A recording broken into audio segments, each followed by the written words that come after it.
One of these methods is called refluxing. The vapors coming off the top of the tower are condensed in a condenser and then collected in a receiver. Part of the liquid from the receiver is sent to storage or to other units in the plant as the tower's overhead product. The rest of the liquid is pumped back into the top of the tower. The liquid that's reintroduced into the tower is called external reflux. Because it consists of liquid that was cooled in the condenser, the external reflux is cooler than the liquid in the top of. Temperature control is crucial to the operation of a distillation system.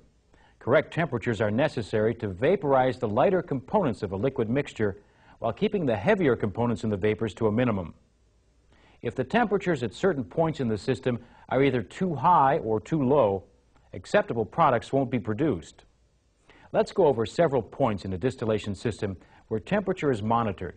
As we do, keep in mind that the mixture we'll be referring to is a binary liquid mixture. That is, a mixture that has two components. We'll begin with the temperature at the top of the tower. The temperature at the top of the tower should be at or slightly above the boiling temperature of the desired overhead product at the operating pressure of the tower. If the temperature at the top of the tower is higher than it should be, more of the heavier components will vaporize and become part of the overhead product, instead of flowing down the tower as a liquid. On the other hand, if the temperature at the top of the tower is lower than it should be, less of the lighter components will vaporize. Some of the lighter components will remain as a liquid and flow down the tower. The temperature at the bottom of the tower is also important. The temperature at the bottom of the tower is usually slightly below the boiling point of the heavier component. If the temperature at the bottom of the tower is too high, more of the heavier components will vaporize and move up the tower instead of remaining as a liquid. If the temperature at the bottom of the tower is too low, less of the lighter components will vaporize and move up the tower. Another place where temperature control is important is at the feed point. The temperature at the feed point should be within the boiling range of the mixture. The temperature at the feed point should be close to the temperature of the feed tray. The temperature of the feed tray depends on its physical location in the tower. For example, the lower the feed tray is in the tower, the higher its temperature will be. If the temperature at the feed point is higher than it should be, more of the heavier components will vaporize and move up the tower instead of moving down the tower as a liquid. On the other hand, if the feed point temperature is too low, less of the lighter components will vaporize, and more lighter components will end up in the bottom of the tower. While the temperatures at various points in a distillation system are important, the relationships between the temperatures are also important. The temperature decreases as the material moves higher in the tower. The gradual decrease in temperature from the bottom of a distillation tower to the top is called the temperature gradient. The temperature gradient is measured in terms of the difference between the temperature at the bottom of the tower and the temperature at the top of the tower. In order to maintain the proper temperature gradient, temperatures at critical points in the system must be controlled. Temperatures in a distillation system are typically controlled in three ways. One way is to control the temperature of the feed mixture by using a preheater. This regulates the temperature at the feed point.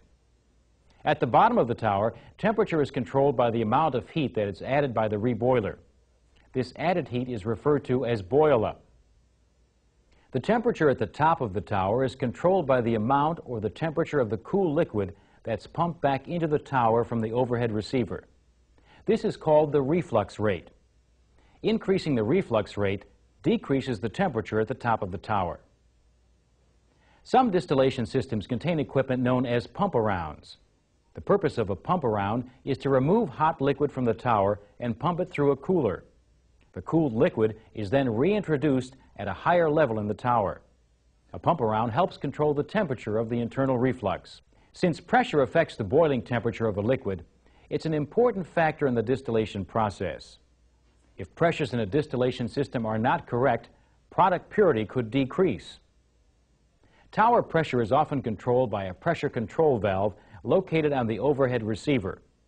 This valve controls pressure by releasing vapors and any non-condensable gases that have collected in the receiver. In some cases, a vacuum system draws gases from the receiver to control tower pressure. Another pressure that's important to an operator is the tower's differential pressure. The tower's differential pressure is the difference between the pressure at the bottom of the tower and the pressure at the top of the tower. This difference in pressure is caused by the flow of vapors in the tower. Without vapor flow, there is no differential pressure. Generally, if the rate at which the vapors move up the tower decreases, the differential pressure will also decrease. And if the rate at which the vapors move up the tower increases, the differential pressure will increase. Changes in the differential pressure may indicate that a problem exists. For example, an increase in differential pressure could be an indication that the feed rate is too high. Too much feed entering the tower will overload it. If this happens, the differential pressure will increase, and the tower will be unable to make the desired separation. In this case, it might be necessary to decrease the feed rate. Now, changes in the tower's differential pressure may be caused by other problems. For example, if the differential pressure increases, the boil-up rate may be too high. In other words, the reboiler may be returning too much vapor or vapor-liquid mixture to the tower. This problem can be corrected by reducing the boil-up rate. Another problem that may affect the tower's differential pressure is a decrease in condenser efficiency. If the condenser's tubes are plugged or there's not enough cooling water flowing through the condenser's pressure will increase. As a result, the flow of vapors from the tower to the condenser will decrease, and so will the vapor flow up the tower. This means that the tower top pressure will increase, and the differential pressure will decrease. If a condenser problem is suspected, the condenser should be checked, and corrective action should be taken if necessary. Now, changes in the tower's differential pressure may have other causes in addition to the ones we've identified. So it's important to carefully evaluate any situation before corrective action is taken. In this topic, we looked at two key factors in the distillation process: temperature and pressure. Remember that although we discussed them separately, temperature and pressure work together. Both of these factors must be correct for the distillation process to work properly. Now, try to answer some practice questions to check your understanding of what we've gone over. Another place where temperature control is important is at the feed point. The temperature at the feed point should be within the boiling range of the mixture. The temperature at the feed point should be close to the temperature of the feed tray. The temperature of the feed tray depends on its physical location in the tower. For example, the lower the feed tray is in the tower, the higher its temperature will be.